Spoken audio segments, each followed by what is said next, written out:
My name is Amy, and today I turned 29. I woke up hoping for at least a text from my family. Instead, I found something worse on Facebook. Photos of my entire family at a surprise party last night for my sister Belle. The caption read, "The only one who deserves celebrating." I commented, "Nice cake." My mom replied, "At least someone is worth baking for." I smiled, replied, "Enjoy it while you can." Before I continue my story, let me know where you are watching from. Hit that like and subscribe button if you have ever felt invisible in your own family. Trust me, what happened next will show you exactly how to take back your power. The Facebook incident might shock you, but for me, it was just the latest episode in a lifelong pattern. Growing up, our family had clear roles. I was the responsible one, and Belle was the golden child. 3 years younger than me, she somehow managed to get praise for the smallest efforts while my achievements gathered dust. I still remember my 10th birthday. I had asked for a small party with my friends from school. Nothing extravagant, just pizza and games in our backyard. The day before, Belle decided she wanted to join the local dance class. Suddenly, my birthday money became her registration fee. "We can celebrate next weekend," Mom said. That next weekend never came. When our parents divorced, I was 12 and Belle was 9. The separation hit our family like a hurricane, leaving emotional debris everywhere. Dad moved across town, promising weekend visits that became monthly, then quarterly, then just holiday appearances. Mom fell into a depression that left me picking up the slack. I cooked meals, helped with homework, and made sure bills were placed prominently on the counter so Mom would remember to pay them. Belle reacted differently. She acted out, skipping school, slamming doors, and screaming that the divorce was somehow my fault. Rather than discipline her, Mom would spend hours consoling her, buying her gifts to make up for our broken home. "Your sister is sensitive," Mom would explain when I questioned the double standard. "You are strong, Amy. You can handle things." By 16, I had a 4.0 GPA, was captain of the debate team, and worked weekends at the local grocery store to save for college. When I made National Honor Society, my induction ceremony fell on the same day as Belle's junior high soccer game. No one from my family attended my ceremony. That night, they brought home ice cream to celebrate Belle scoring a single goal in a game they lost. "We are so proud of you too," Amy's dad said over the phone when I called to tell him about my achievement. "But you know your sister needs the encouragement more than you do." College was my escape. I earned a partial scholarship and worked 2 jobs to cover the rest. Mom called weekly, but conversations always circled back to Belle's latest drama. When Belle graduated high school with a C average, they threw her a party that cost more than my entire first semester textbooks. When Belle decided to attend community college, I was genuinely happy for her. Maybe some structure will help her grow up, I thought.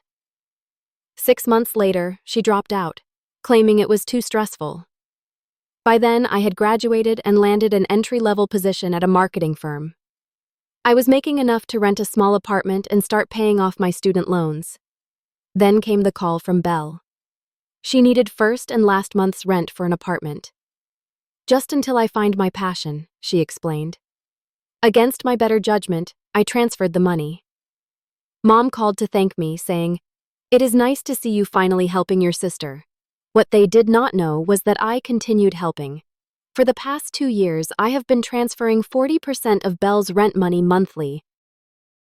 Not because she asked, but because her landlord called me when she was 3 months behind.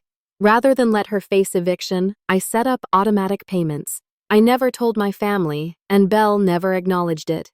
She still complained about barely making rent at family gatherings while I sat silently. Last Christmas, Belle announced she had been promoted at the boutique where she worked part-time. Everyone toasted her success. Later, I overheard her telling Mom she had been fired weeks earlier, but did not want to ruin the holiday. I said nothing about the extra money I had sent when she texted claiming her heat might get shut off. My 27th birthday passed with a text message from Mom. "Happy birthday, taking Belle shopping for her job interviews. Call you later?" She never called. I spent the evening alone treating myself to takeout and a movie, telling myself it did not matter. A month ago, Dad called to ask if I could contribute to a special surprise they were planning. He would not elaborate, just said the family was pulling together for something important. I sent $500, assuming it was for Mom's upcoming 60th birthday. I even marked my calendar to make sure I would be available for whatever they planned. Now, looking at those Facebook photos, I realized what the special surprise had been. A party for Belle on the eve of my birthday. This morning, I woke up at 6:30, like any other workday. Except it was not just any day, it was my 28th birthday. I lay in bed for a few extra minutes, allowing myself to hope that today might be different. Maybe there would be a text from Mom, or even a call from Dad. At the very least, Belle might remember, if only because Facebook would remind her. I checked my phone, 3 messages, one from my boss wishing me a happy birthday and letting me know she had left a card on my desk, one from my college roommate who never forgot, and one from my dentist's automated system reminding me about my cleaning next week. Nothing from family. It is still early, I told myself as I showered and dressed for work. By the time I arrived at the office, my Instagram had a few birthday messages from acquaintances. Still nothing from my family. I threw myself into work, telling myself I did not care. After all, I was 28, not 8. Birthdays were not supposed to matter at my age. During my lunch break, I finally allowed myself to check Facebook. That is when I saw them. 27 photos posted by my cousin Amber at 11:30 last night. Surprise party for the one and only Belle. Family is everything. I scrolled through with increasing disbelief. There was my mother beaming with pride as she carried in a 3-tier cake with "Belle is our star" written in elegant script. There was my father, who had claimed he could not visit this month due to work constraints, his arm around Belle as she opened a small jewelry box, the shocked expression on her face as she pulled out what looked like diamond earrings. There was Aunt Judith, who lived 3 states away and had missed my college graduation because traveling is too difficult. Uncle Pete and his wife, who I had not seen in 2 years. Even my grandmother, who needed assistance walking, had made the journey. The location was unmistakable. My parents' old house, where Mom still lived, the house where I had grown up, where I had celebrated birthdays with grocery store cakes and practical gifts like school supplies. The house I had helped maintain, painting the kitchen one summer and fixing the leaky bathroom faucet during college breaks because we cannot afford a plumber. As I continued scrolling, the details became more painful. Balloons in Belle's favorite color, a table piled with wrapped presents, a banner reading, "We're so proud of you," hanging across the fireplace where my academic awards had once been displayed before being moved to a drawer to declutter. The final photo showed Belle standing next to Mom, both holding champagne glasses. The caption read, "Celebrating the only one who deserves it. So proud of our girl for landing her dream job interview. Number proud, family number. The best daughter." The timestamp was 11:58 p.m. 2 minutes before my birthday officially began. I set my phone down, my sandwich forgotten. My coworker noticed my expression and asked if everything was okay. I nodded and forced a smile, excusing myself to the bathroom where I splashed cold water on my face and took deep breaths. It was not just that they had forgotten my birthday. They had actively chosen to celebrate Belle the night before for a job interview. Not even a job, just an interview. After I had helped plan Belle's elaborate 25th birthday last year, coordinating with relatives and collecting money for her gift, a weekend trip to Nashville she had been hinting about for months, I returned to my desk and finished my workday on autopilot. My boss stopped by with a cupcake and the promised card signed by the team. I thanked her with genuine appreciation for the small kindness that suddenly meant more than she could know. That evening, I picked up Thai food on my way home, a small birthday treat to myself. My apartment was quiet when I entered, just as I had left it that morning. No surprise visitors, no cards in the mail. I ate my pad thai directly from the container while staring at the Facebook photos again, unable to stop myself from scrolling through them one more time. The cake must have cost at least $200 from that bakery Mom always said was too expensive. I recognized the jewelry box from the high-end store at the mall. The champagne was the brand Dad saved for special occasions. And there, in the background of one photo, barely visible but unmistakable, a gift bag from the tech store with the corner of a laptop box peeking out.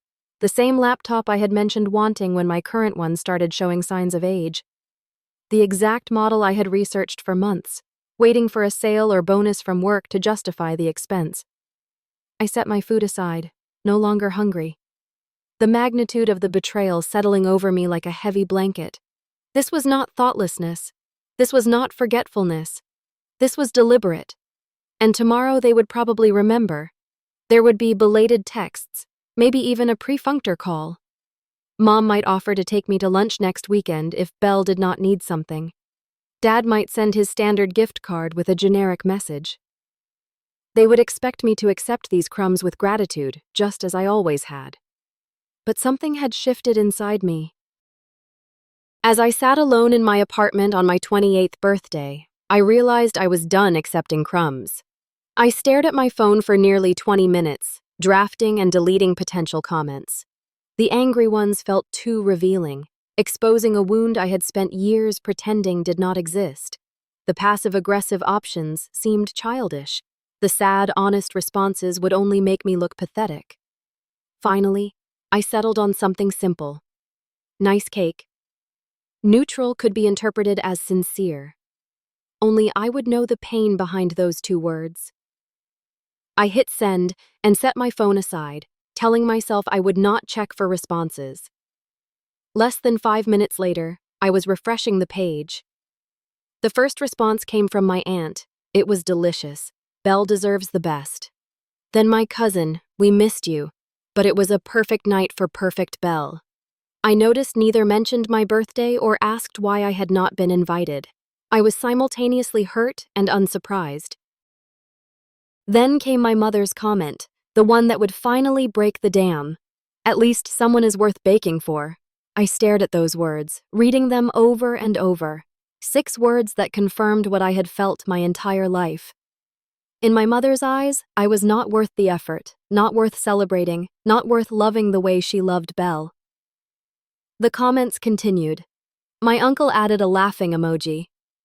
A family friend I had not seen in years wrote, "Your sister is such a star." Another cousin tagged Belle asking when she would hear about the job. Then Belle herself replied to my comment. "Sorry, sis. Guess Mom loves me more. LOL. Maybe next year you will have something worth celebrating too." The casual cruelty stole my breath. The lull as if her words were not a knife twisting in an already gaping wound. The implication that I had nothing in my life worth celebrating despite my degree, my job, my self-sufficiency, despite the fact that I had been silently supporting her for years. My fingers hovered over the keyboard. This was the moment where I typically swallowed the hurt, made an excuse for their behavior, laughed it off to keep the peace. "Not today," I typed. "Enjoy it while you can." 4 words. Simple. A bit cryptic. But I knew what they meant, even if my family would interpret it as a petty comment from a jealous sister. Within minutes, my phone rang. It was my cousin Amber, the one who had posted the photos. The only one who seemed to notice the exchange might indicate deeper issues. "Hey, Amy! Happy birthday!" she said when I answered. "You remembered?" I replied, unable to keep the surprise from my voice. "Of course I did. Listen, about last night. I feel bad you were not there. Why was there even a party last night?" I asked. Amber hesitated. "Your mom said Belle needed a confidence boost before her big interview. Said we should show her how much the family supports her." Another pause. "I did ask about you. Your mom said you were too busy with work to attend family functions lately." The lie stung. I had not been invited to a family function in months, despite regularly asking when we might get together. "I sent money for this party," I said quietly. "Dad called it a special surprise the family was planning. I thought it was for Mom's birthday next month." Oh God, Amy, I had no idea. Amber sounded genuinely upset. That is really messed up. After we hung up, I received a text from my father. "Happy birthday, kiddo. Sorry I cannot call today. Taking Belle shopping for interview clothes. Dinner soon. No mention of the party. No acknowledgement that he had been in town and not contacted me. Just another broken promise of a soon that would never materialize. I placed my phone face down on the coffee table and finally allowed myself to cry.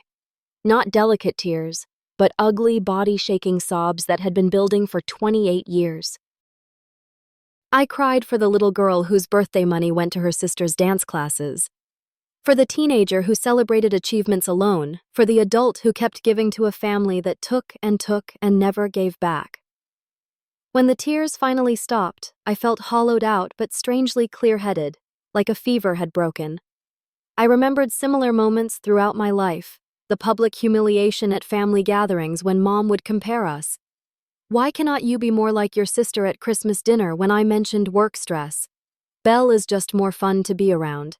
When I asked why I had not been invited to a family beach day, your sister just needs more support than you. The constant refrain whenever I questioned the imbalance.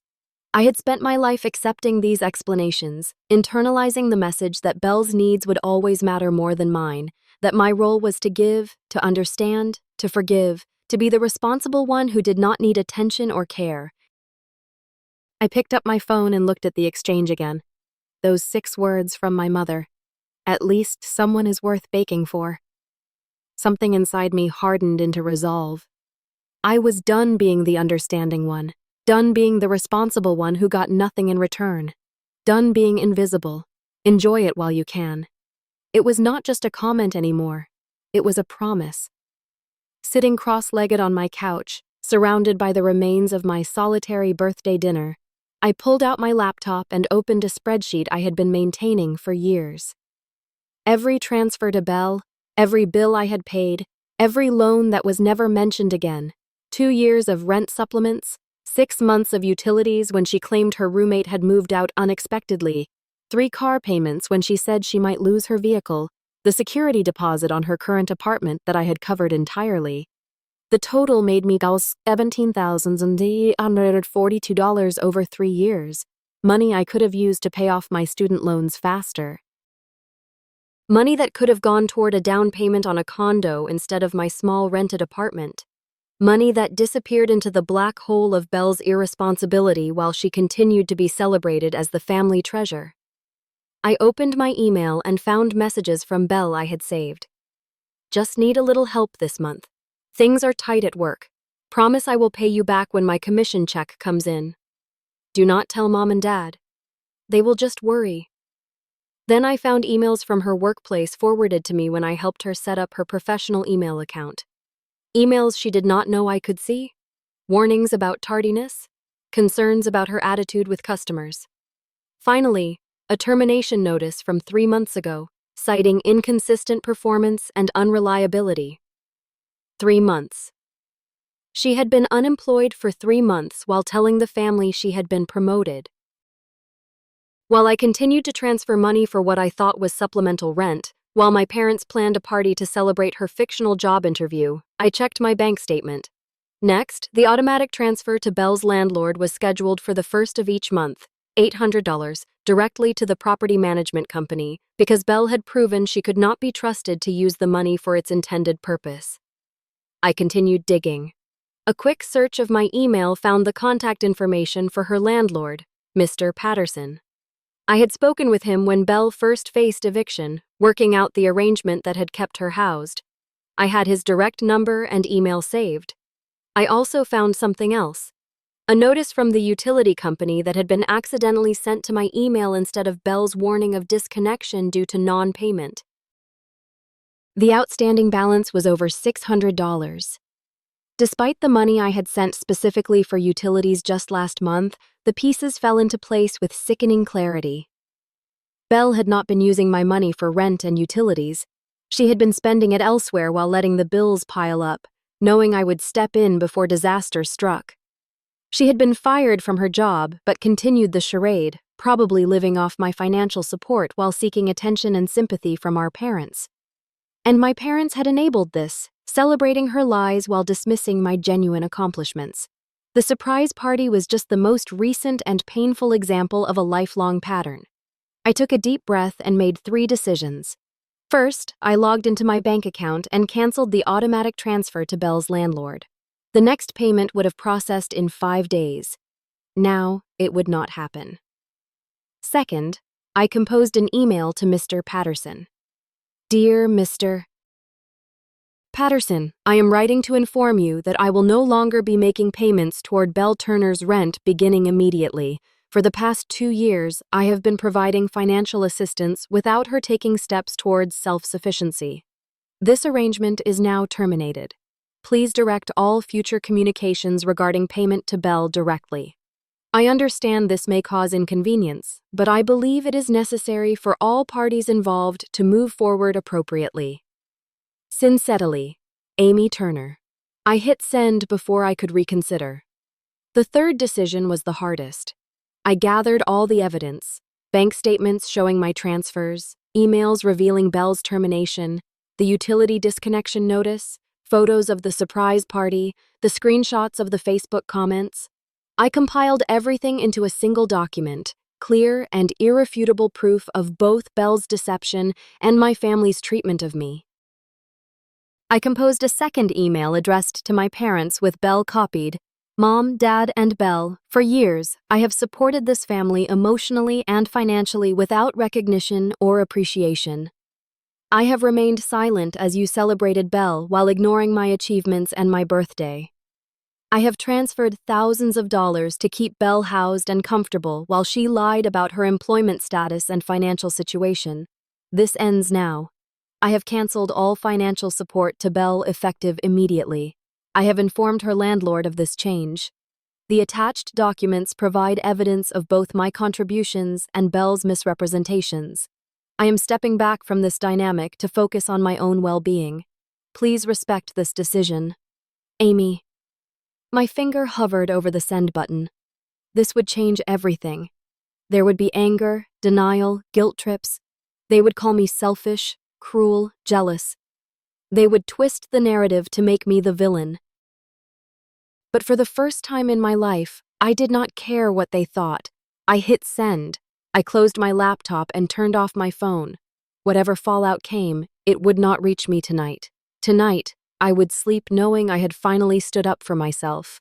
Tomorrow, I would begin my life free from the burden of being the family doormat. As I prepared for bed, I felt something unexpected. Relief. The weight of resentment and obligation had lifted, replaced by a sense of possibility. My 28th year would be different from all the ones before it. It would be mine. Day 1. After sending the emails passed in strange silence, I kept my phone off through the night and the following workday, focusing instead on a presentation I had been preparing for weeks. My colleagues commented on my unusual focus and energy. "You seem different today," my boss noted with approval. I was different. For the first time in years, my attention was not divided between my life and Belle's crisis. I felt lighter, clearer. That evening, I finally turned my phone back on. It immediately began buzzing with notifications. 12 missed calls from my mother, 8 from Belle, 3 from my father, 37 text messages, 15 emails. I ignored them all, making dinner and watching a movie I had been wanting to see. I slept better than I had in months. Day 2 brought more calls and messages, increasingly urgent. I filtered my emails to send family communications to a separate folder I would check when I felt ready. I blocked their numbers temporarily, needing space to strengthen my resolve. On day 3, a delivery arrived at my apartment. Flowers from my cousin Amber with a card reading, "Happy belated birthday. You deserve to be celebrated too." It was the first birthday acknowledgement from family that had made me smile in years. Day 4 marked the beginning of the real storm. Without my monthly transfer, Belle was now facing the reality of her full rent coming due. Her first text came through a mutual friend's phone. "What the hell, Amy? The landlord called about rent. You know I cannot afford the full amount. Whatever issue you are having, do not take it out on me. Fix this now." I did not respond. By day 6, my mother had resorted to leaving voicemails through the apartment building's main line. Amy Marie Turner, this childish behavior stops now. Your sister is in tears. You have put her housing at risk because of what? Birthday jealousy. I raised you better than this. Call me immediately. I saved the message but did not return the call. Day 8 brought the first contact from my father, an email with the subject line, "Let us talk about this rationally. Amy, I understand you are upset about the party. We should have been more considerate of the timing, but cutting off your sister financially without warning is an extreme reaction. Belle has always been more fragile than you. You know this. She needs our support while she finds her footing. Your mother is beside herself with worry. Please call me so we can discuss a compromise." Dad, I wrote a brief reply. Dad, this is not about a party. This is about years of imbalance and deception. Belle has been unemployed for 3 months while pretending otherwise. She has been misusing the money I sent for essentials. At 25, she needs to face the consequences of her choices. I am not discussing a compromise that involves me continuing to enable her, Amy. By day 10, the situation had escalated. Multiple family members had been enlisted to contact me, each with a different approach. Aunt Judith called my workplace, forcing me to have an uncomfortable conversation with the receptionist about not accepting personal calls. Uncle Pete sent a lengthy email about family loyalty and how blood is thicker than water. Even my grandmother left a trembling voicemail about how disappointed she was in my behavior. Belle's messages became increasingly desperate. The landlord says, "I have 5 days before eviction proceedings start. Are you seriously going to let your own sister be homeless? What kind of monster have you become?" This was followed an hour later by, "I am sorry about the Facebook comments, okay? It was just a joke. You always take everything so seriously. Please, just send the money this one last time and we can talk about reducing it gradually." When these appeals failed, the tone shifted. "Mom and Dad know everything now. How you have been spying on my emails. How you set me up to fail. Everyone can see how jealous you have always been of me. Good luck ever being welcome in this family again." I maintained my silence, though each message tested my resolve. The old Amy would have crumbled, apologized, sent the money to keep the peace. The new Amy recognized these tactics for what they were, manipulation designed to restore the status quo. On day 11, my mother sent her most pointed threat yet. "You have 24 hours to resume financial support to your sister and apologize for this disruption, or you will face consequences. Do not test me on this, Amy." The vagueness of consequences might once have terrified me. Now it only confirmed I was making the right decision. That same day, Belle's boyfriend, Dylan, whom I had met exactly twice, sent a rambling message accusing me of destroying Belle's mental health and always trying to sabotage her happiness because you are jealous of how much everyone loves her. I blocked his number along with several others, creating a small circle of peace around myself. I focused on work, accepted a dinner invitation from colleagues. I had often declined in the past due to family obligations, and even scheduled a consultation with a therapist, something I had considered for years but never prioritized. The unexpected bright spot came when Amber called to check on me. "I saw the email you sent with all the evidence," she said. "I had no idea you were supporting Belle financially all this time." "No one did," I replied. "That was the point." "Well, for what it is worth, I think you are doing the right thing." Amber said, "It is about time someone in this family stood up to the Belle worship, and I am sorry about your birthday. I should have realized something was off when your mom insisted you could not come to the party." Her support meant more than I could express, a reminder that perhaps not everyone in my family was part of the toxic dynamic I had escaped. As day 12 dawned, I knew the real explosion was coming. Belle's rent was now officially late, and the landlord would be making decisions about next steps. I went to work prepared for the storm, yet somehow feeling more centered and calm than I had in years. The call came at 2:17 in the afternoon. I was in a meeting when my phone lit up with Belle's name. I declined the call and continued my presentation. 2 minutes later, It rang again and again. By the fifth consecutive call, my boss nodded for me to step out and handle whatever emergency was occurring. In the hallway, I finally answered. "What, Belle?" The shriek was so loud, I had to hold the phone away from my ear. "The landlord just called. He is starting eviction proceedings. Fix this right now." "I cannot fix this, Belle," I said, keeping my voice calm and professional. "This is the consequence of your choices." "My choices?"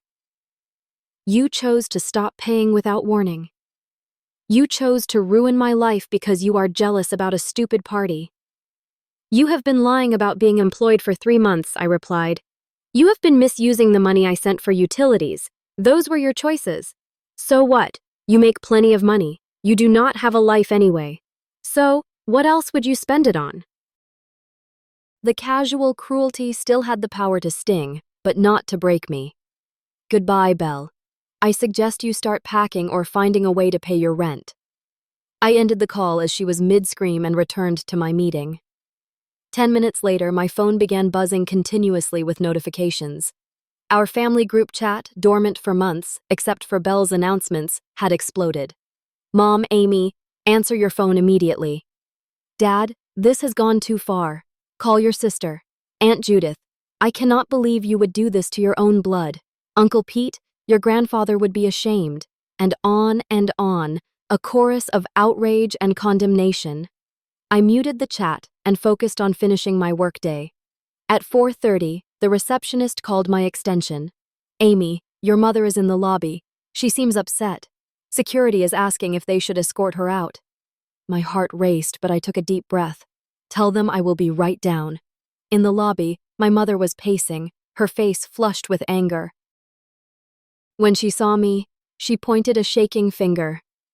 "You! How dare you humiliate our family like this?" The security guard looked at me questioningly. I smiled at him. "It is okay, Frank. This is my mother. We will step outside for a moment." Outside the building, I turned to face her. "Mom, I am at work. This is inappropriate. Inappropriate. You know what is inappropriate? Sending private financial information to the entire family.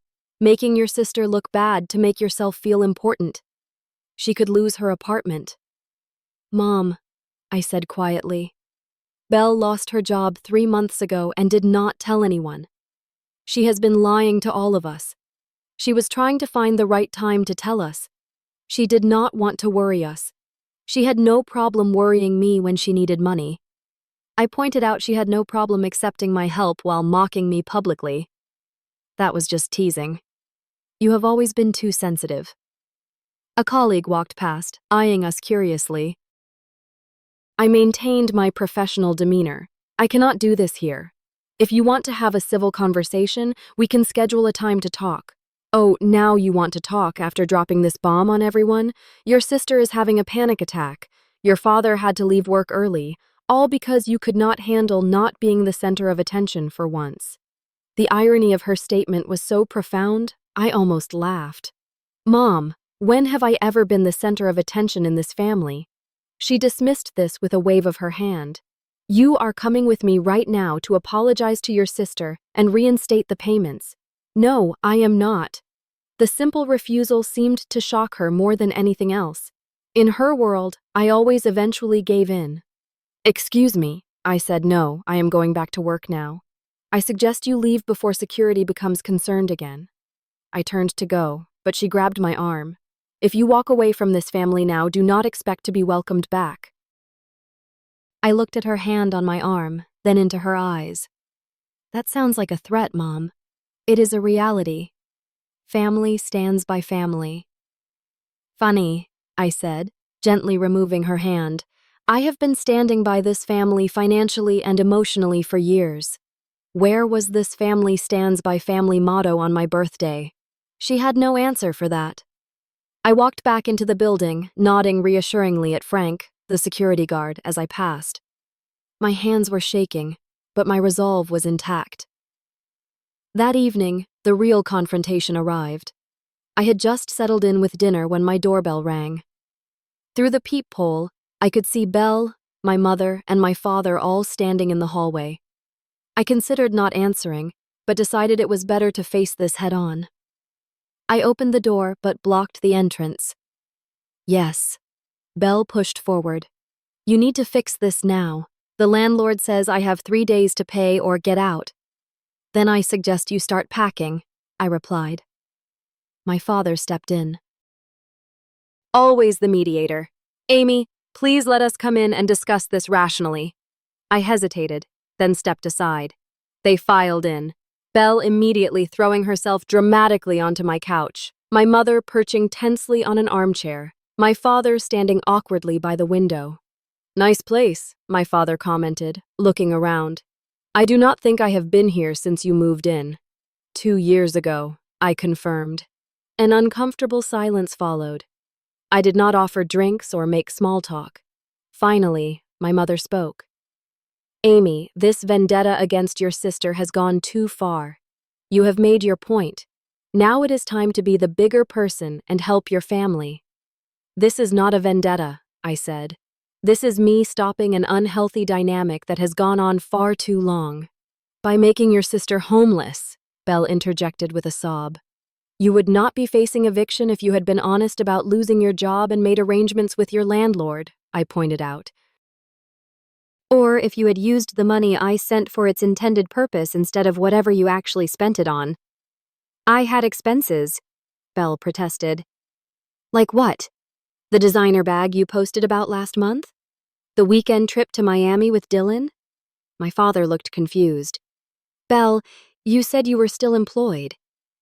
When did you lose your job? Belle shot me a venomous look.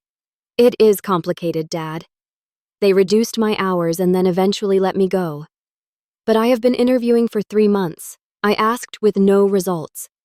The job market is tough right now, she snapped. Especially when you were fired for chronic tardiness and poor attitude, I added, pulling up the termination email on my phone. Would you like me to read this to everyone? My mother intervened. Stop attacking your sister. This is exactly the problem, Amy. You have always been jealous of Belle, always trying to make her look bad to make yourself look good. Mom, I said quietly. I have been paying 40% of Belle's rent for 2 years. I have been covering her utilities when she claimed she could not afford them. I sent money for car payments, for medical bills, for emergency after emergency, all while you and Dad celebrated her and ignored me, including throwing her a surprise party the night before my birthday using money I contributed. We did not know it was your birthday, my father said weakly. You forgot your own daughter's birthday, I asked, looking him directly in the eyes. He had the grace to look ashamed. Things have been hectic. They are always hectic when it comes to me, I said, but never too hectic for Belle. That is because Belle needs us more, my mother exclaimed. You have always been independent, always handled things on your own. Because I had to, I replied, because no one was going to handle them for me. So this is punishment? Belle asked. You are punishing me because Mom and Dad love me more. The room went silent. The truth laid bare in Belle's careless words. This is not punishment, I said after a moment. This is me prioritizing myself for the first time. This is me refusing to continue supporting someone who takes without appreciation, who mocks me publicly, who lies about her situation. What do you want? My mother demanded an apology. Fine, we are sorry we forgot your birthday. We are sorry about the party timing, but this response is completely disproportionate. I do not want an apology, I said. I want change. I want recognition of the pattern that has dominated our family for decades. I want Belle to take responsibility for her own life, and I want to focus on mine. By leaving your sister homeless, my father asked. Belle has options, I pointed out. She can get a job, any job, to pay rent while looking for something better. She can find a roommate.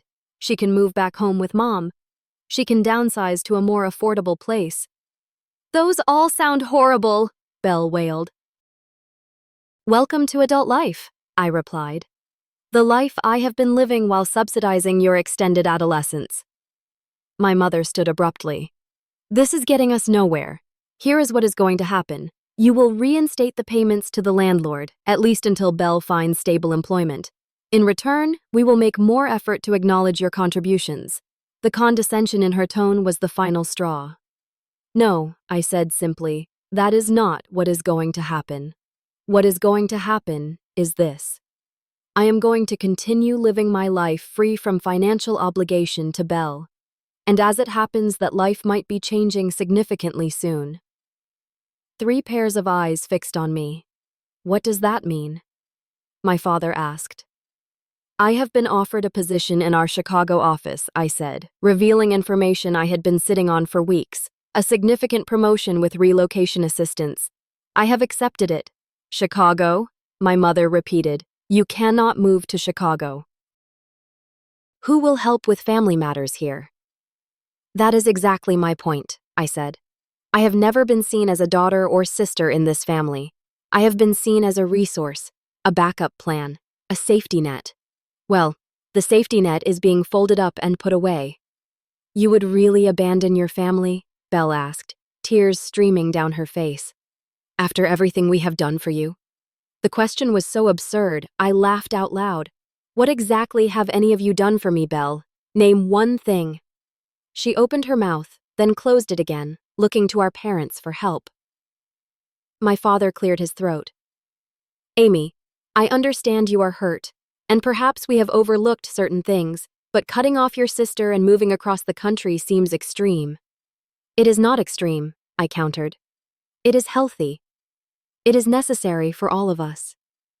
If you do this, my mother said, her voice tight with anger, do not expect our support.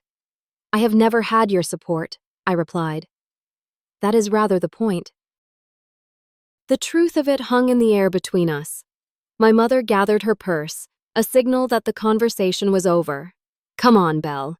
We will figure this out ourselves, as always. Belle stood, mascara streaking her cheeks.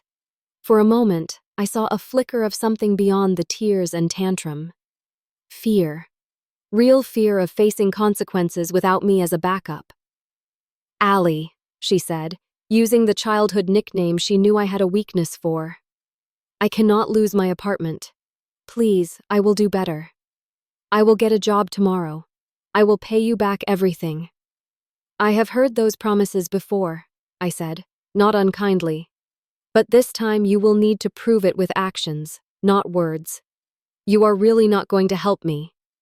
The realization finally seemed to be sinking in. I am helping you, I said, just not in the way you want. My father lingered as my mother stormed out, Belle trailing behind her. Amy, he said quietly. I never realized the extent of what you have been doing for your sister. No one did, I replied. That was how Belle wanted it. He nodded slowly. The party, that was poorly timed. I should have remembered your birthday. Yes, you should have. Chicago, huh? He said after a moment. That is a big move, a necessary one. He seemed to be struggling with something. Finally, he said, I have not been a good father to you, have I? The simple acknowledgement after years of imbalance brought unexpected tears to my eyes. No, I said honestly. You have not. He nodded again, accepting the truth without argument. I am sorry for that. Truly. As he left, he turned back one last time. When do you leave for Chicago? 3 weeks, I replied. Perhaps we could have lunch before then, just the 2 of us. I did not immediately agree, but I did not refuse either. I will think about it. After they left, I sat in the silence of my apartment, processing what had just happened.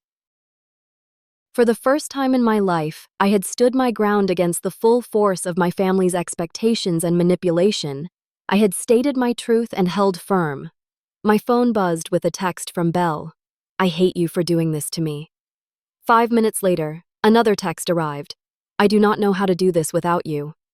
The second message was more honest than anything she had said in years.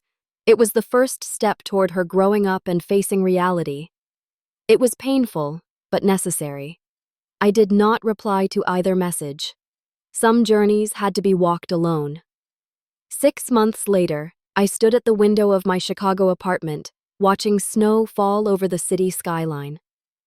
The view still took my breath away sometimes, a constant reminder of how much my life had changed since that pivotal birthday. The first weeks after the confrontation had been difficult. My phone had buzzed constantly with messages ranging from pleading to threatening. My mother had attempted to rally the extended family against me, painting me as the villain who abandoned her sister in her time of need. Some had believed her. Others had reached out privately to say they understood, even admired my decision to break the cycle. Belle had indeed faced eviction, but had not ended up homeless. At the last minute, she had found a roommate, another retail worker who needed to split costs. They had moved to a smaller apartment in a less desirable area.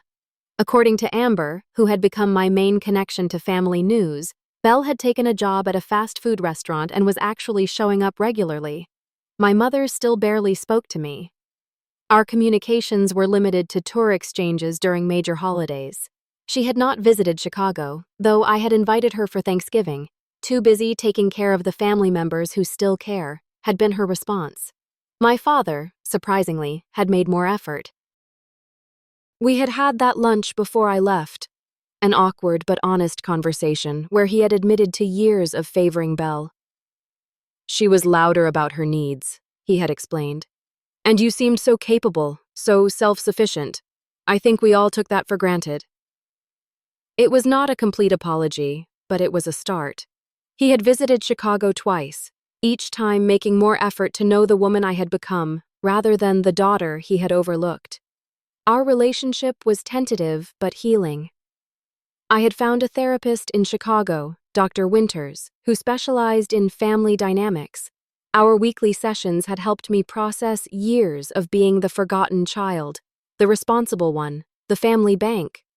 What you did was not just standing up for yourself, she had told me. It was refusing to enable a dynamic that was harmful to everyone, including Belle. That perspective had helped ease the guilt that sometimes still crept in during quiet moments. I had not ruined Belle's life by cutting off support. I had given her the opportunity to build her own. My professional life had flourished in Chicago. The promotion had come with new responsibilities that challenged and excited me. I had made friends among my colleagues, people who knew me only as I was now, not as the perpetual sidekick to the family star. My apartment doorbell rang, pulling me from my reflections. It was Amber arrived for her weekend visit.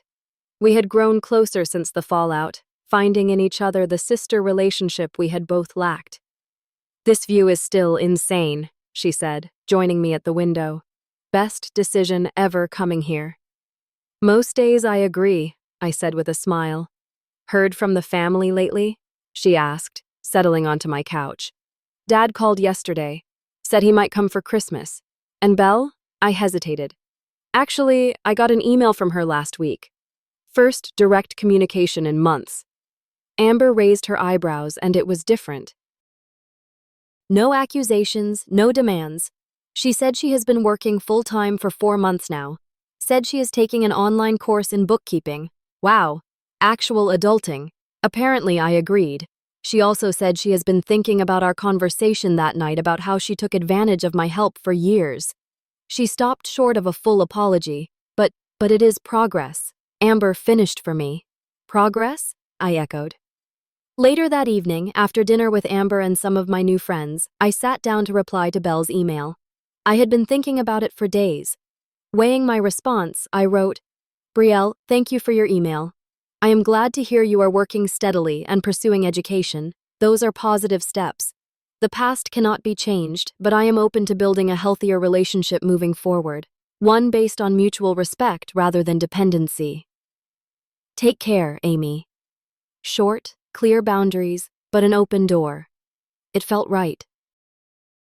As I hit send, I realized how much I had changed in these 6 months. The old Amy would have jumped at any hint of reconciliation, rushing back into the dysfunctional dynamic at the first sign of improvement. The new Amy recognized that real change required time, consistency, and maintained boundaries. I had learned that family relationships, like all relationships, needed to be reciprocal to be healthy. That love without respect was not really love at all. That sometimes the most caring thing you could do for someone was to stop cushioning them from the consequences of their choices. Most importantly, I had learned that I deserved to be celebrated, not just for what I could give others, but for who I was. My 29th birthday was approaching, and for the first time, I was planning my own celebration, surrounded by people who saw me clearly and valued my presence in their lives. The journey had been painful, but necessary. A family dynamic built on decades of imbalance could not be fixed overnight or perhaps ever fully repaired, but I had found peace in creating my own path, in prioritizing my well-being after years of putting others first. The snow continued to fall outside my window, blanketing the city in quiet beauty. I thought about how sometimes we need to walk away from what is familiar to discover what is possible. How breaking patterns can be terrifying but liberating. How healing often begins not with forgiveness, but with the radical act of valuing yourself enough to say no more. I was still learning, still growing, still figuring out the boundaries of this new life. But for the first time, I was doing it on my own terms, free from the weight of being the forgotten daughter, the reliable sister, the family bank, and that was worth celebrating. Have you ever had to make a difficult decision to prioritize your own well-being over family expectations? I would love to hear your stories in the comments. If this resonated with you, please like this video and subscribe to my channel for more stories about setting boundaries and finding your worth. Remember that sometimes the bravest thing you can do is put yourself first. Thank you for listening, and remember your story matters even when others try to write you out of it.